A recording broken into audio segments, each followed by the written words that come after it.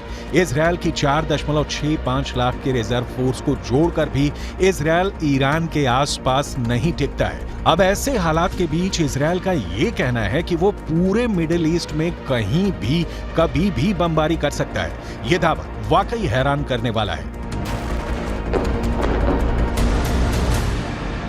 כך חנה קציר היקרה, ששבה היום הביתה, לאחר שארגוני הטרור טענו שהרגו אותה לפני מספר ימים.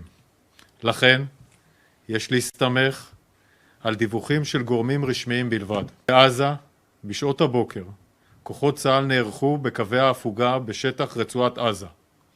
המפקדים תודרכו והכינו את הכוחות להתנהלות במהלך ההפוגה. ביטחון הלוחמים שלנו लेकिन ये भी सच है कि गाजा पट्टी को 60% तक इजरायल तबाह कर चुका है। इधर 1.5 महीने से ज्यादा की जंग में लगभग 15,000 से ज्यादा लोग गाजा में मारे जा चुके हैं। लगभग 3,000 लोग अभी भी कब्रिस्तान बन चुके उत्तरी गाजा की इमारतों में दफन हैं। लगभग 50 दिन की जंग में इजरायली वायुसेना ने 35,000 से ज्यादा बम उत्तरी गाजा, दक्षिणी गाजा और वेस्ट बैंक पर बरसाए हैं। 70 से ज्यादा हमास के कमांडर मारे जा चुके हैं। इजरायली फोर्स ने हमास के इस्लामिक जिहाद परिषद के मुख्यालय, कमांड सेंटर, सैन्य परिसर, दर्जनों launcher pad, anti tank post और वॉच टावर को मलबे में बदल दिया। इस दौरान फिलिस्तीनी इस्लामिक जिहाद आतंकवादी संगठन के सैन्य मुख्यालय को भी नष्ट कर दिया गया। इसके अलावा आईडीएफ ने हमास के कई बुनियादी ढांचे को भी बर्बाद कर दिया। इधर हमास के टॉप कमांडर इस्माइल हानिया ईरान के साथ मिलकर इजरायल से लंबे युद्ध की जबरदस्त तैयारी कर रहे हैं। जरा इन तस्वीरों को देखिए। हमास के नेता और टॉप कमांडर इस्माइल हानिया ईरान के विदेश मंत्री हुसैन अमीर अब्दुल्लाहियान के बीच एक जबरदस्त मीटिंग हो चुकी है। दावा किया जा रहा है कि कतर की राजधानी दोहा में हुई इस मीटिंग में ईरान ने हमास की लीडरशिप को साफ कर दिया है कि ईरान इजरायल के खिलाफ जंग में उतर चुका है। अब ईरान की बेतहाशा सैन्य ताकत हमास की ताकत बन गई है। यानी गाजा में इजरायल को सिर्फ हमास से नहीं बल्कि ईरान की सेना, लेबनान के हिजबुल्लाह लड़ाकों और हमास के सुरंग जिहादियों से जंग करनी पड़ेगी। אני כבר רואה את האזרחים של עזה הולכים עם דגלים לבנים לאורך החוף ונעים דרומה. וחיזבאללה גוררת לבנון למלחמה שעלולה לקרות. והוא עושה טעויות. אם הוא יעשה טעויות מהסוג הזה כאן, गाजा में एक एक बम का बदला लेगा ईरान। लेकिन वहीं दूसरी तरफ इजरायली सेना के हौसले 7वें आसमान पर पहुंच गए हैं। जरा देखिए कैसे इजरायल की एयरफोर्स के चीफ मेजर जनरल टोमेर बार ने एक टीवी चैनल पर ऐलान किया कि जरूरत पड़ने पर पूरे मिडिल ईस्ट में कहीं भी बम गिराए जा सकते हैं। इजरायली वायुसेना प्रमुख की ओर से आए इस बयान को खास तौर से ईरान और हिजबुल्लाह के लिए चेतावनी की तरह देखा जा रहा है। इजरायल की वायुसेना चीफ ने कहा है कि हम हमास पर चौतरफा हमले कर रहे हैं, उसको जमीन पर और जमीन के नीचे मार रहे हैं। हमारे जवानों ने हजारों आतंकवादियों और उनके ठिकानों पर हमला किया है। हमने हमास को खत्म करने की कसम खाई है और हम उनको चुन चुन कर खत्म करेंगे। हमास के किसी भी ठिकाने और मददगार को नहीं छोड़ा जाएगा। इजरायल की वायुसेना पूरे मध्य पूर्व में जहां भी जरूरत होगी वहां कार्रवाई के लिए पूरी तरह से तैयार है।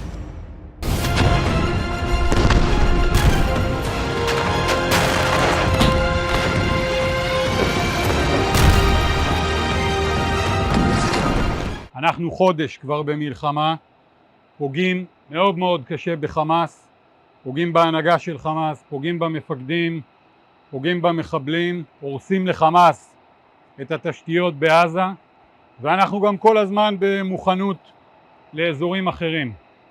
הבסיס הזה יודע להגיע. हमास की मौजूदा सैन्य क्षमता को देखें तो उसके पास ज्यादातर ईरान के दिए हथियार हैं। इजरायल पर मौजूदा हमले में फज्र 3 और फज्र 5 रॉकेट का इस्तेमाल किया जा रहा है। ये दोनों ही सतह से सतह पर मार करने वाली मिसाइलें हैं। इनमें से फज्र 3 43 किलोमीटर तक वार कर सकती है, जबकि फज्र 5 75 किलोमीटर तक तबाही मचाती है। ईरान से हमास को छोटी दूरी तक मार करने वाले रॉकेटों का जखीरा भी मिला है। इसके अलावा हमास हथगोलों और विस्फोटकों का जमकर इस्तेमाल कर रहा है। आरपीजी से सबसे ज्यादा हमले सुरंगों से हमास इजरायली सेना पर कर रहा है। विस्फोटक बेल्ट का भी इस्तेमाल हमास के लड़ाके आईडीएफ के खिलाफ जमकर कर रहे हैं, जबकि एंटी टैंक मिसाइलें हमास का अचूक हथियार इस वक्त साबित हो रही हैं। कुल मिलाकर ईरान गाजा में इजरायल से खूनी बदले लेना शुरू कर चुका है। अब देखना होगा इजरायल एक साथ हमास, हिजबुल्लाह और ईरान को हमले का जवाब कैसे देगा और सीज फायर के बाद ईरान इजरायल पर किस तरह के घातक हमले करेगा।